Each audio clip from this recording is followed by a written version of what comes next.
plusieurs secteurs. On a l'infrastructure, on a le commerce, on a la santé, l'industrie pharmaceutique, on a également le paiement digital. Et nous sommes là pour mettre notre expertise disons, à la disposition de la Guinée pour pouvoir vraiment investir dans ces pays et pour participer au développement du pays. Au cours de l'entretien, la délégation indienne a présenté au chef de la diplomatie guinéenne le niveau d'avancement de son pays dans la dématérialisation des transactions financières. Selon ses membres, 600 millions d'Indiens utilisent aujourd'hui les transferts d'argent électroniques. Elle a également mis en avant les potentialités de coopération dans plusieurs secteurs clés, notamment les mines et la santé. Des secteurs qui s'inscrivent d'ailleurs dans le programme Simandou 2040. La Guinée est passée sous le leadership du chef de l'État, son Excellence le général Mamadi Doumbouya, président de la République. La Guinée est passée du statut d'acheteur de projets et programmes au statut de vendeur de projets et de programmes. Les gens ne viennent plus chez nous avec un sac dans lequel il y a un projet pour dire voilà ce qui est bon pour vous. Les investisseurs viennent chez nous pour dire que voulez-vous que l'on fasse ensemble. Vous êtes dans les différents domaines. Ce sont des composantes de Simandou 2040. Les domaines dans lesquels vous intervenez, ils sont là déjà. Je suis un peu gêné d'entendre le mot prospection. Vous n'êtes pas en prospection. Ici, c'est déjà fait. La prospection est terminée. Vous venez ici pour investir. Donc, il n'y a pas, monsieur l'ambassadeur, et ça c'est votre rôle, il faut immédiatement que vous commenciez à travailler avec la Guinée, à investir. L'objectif visé est d'explorer les opportunités d'investissement et de renforcer les échanges commerciaux entre les deux pays. Un signal fort de la volonté des deux pays de bâtir une coopération durable fondée sur des intérêts mutuels et un développement partagé. Vers les législatives et communales, sur 150 dossiers reçus, 109 sont validés. Pour le moment, 442 candidats sont retenus pour les élections du 31 mai prochain. Ces chiffres sont rendus publics par la directrice générale des élections au cours d'un point de presse à Conakry. Selon la première responsable, ces candidatures sont conformes à la législation électorale. Amadou Touré, Abdelrazak Souma.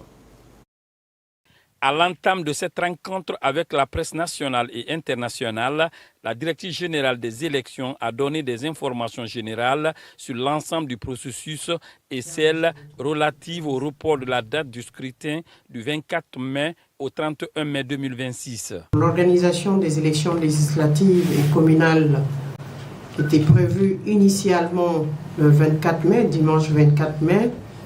Il faut aussi dire à la demande de l'Église et des religieux, le chef de l'État a bien voulu accepter de reporter d'une semaine pour que la fête Pentecôte et la fête de Tabaski se tiennent également dans notre pays. Donc une grandeur déjà qu'il faut remercier et féliciter au passage. Donc ce n'est pas un report technique, c'est un report dû à la demande de nos religieux et cela a été accepté. Conformément à la nouvelle constitution et en rapport avec la loi électorale, de nouvelles circonscriptions électorales ont vu le jour, a annoncé Djenebou Touré. On a 50 circonscriptions électorales pour les élections liées au scrutin majoritaire, uninominal et plurinominal.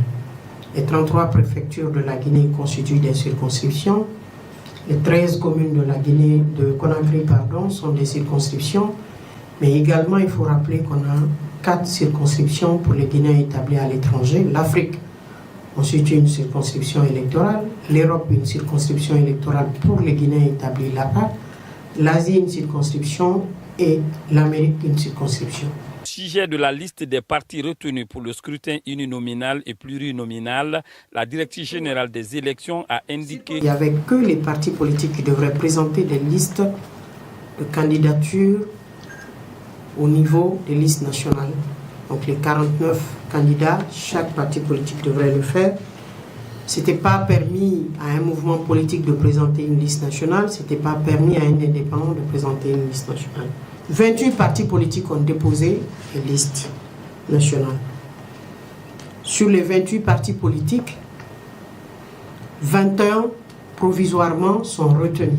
Suivant, Mme Kamara Djenebou Touré a précisé que les candidatures rejetées ont 48 heures pour faire des recours. Plus loin, la directrice générale des élections a rappelé que cette étape est encore provisoire et que des vérifications ultérieures pourraient être nécessaires pour garantir la conformité des candidatures pour une liste définitive confirmée par la Cour suprême, conformément à la loi.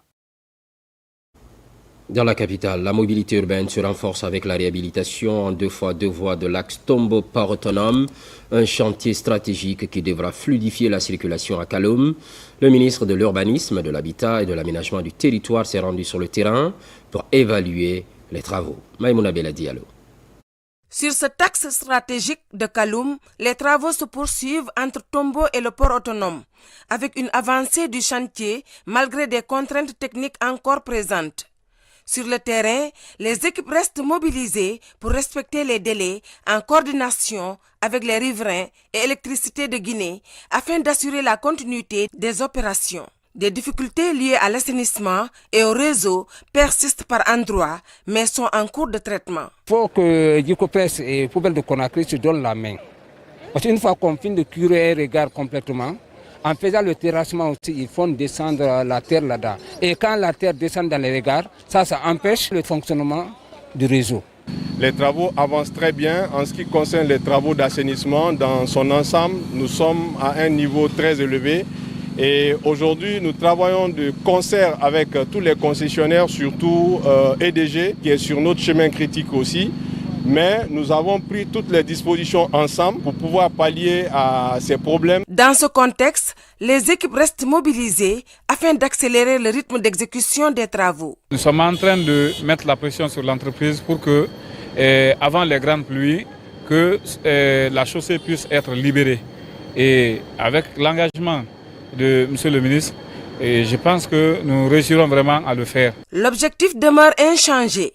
Rendre la chaussée praticable avant l'arrivée des grandes pluies. En visite sur le terrain, le ministre de l'Urbanisme, de l'Habitat et de l'Aménagement du Territoire a pu constater l'évolution des travaux et s'assurer du respect des engagements. C'est pour répondre aux préoccupations du chef de l'État, le président Mamadi Doumbouya, qui veut donner une vitrine à la capitale. Il y a des corrections à faire. Nous avons donné des instructions fermes à l'équipe, non seulement l'entreprise,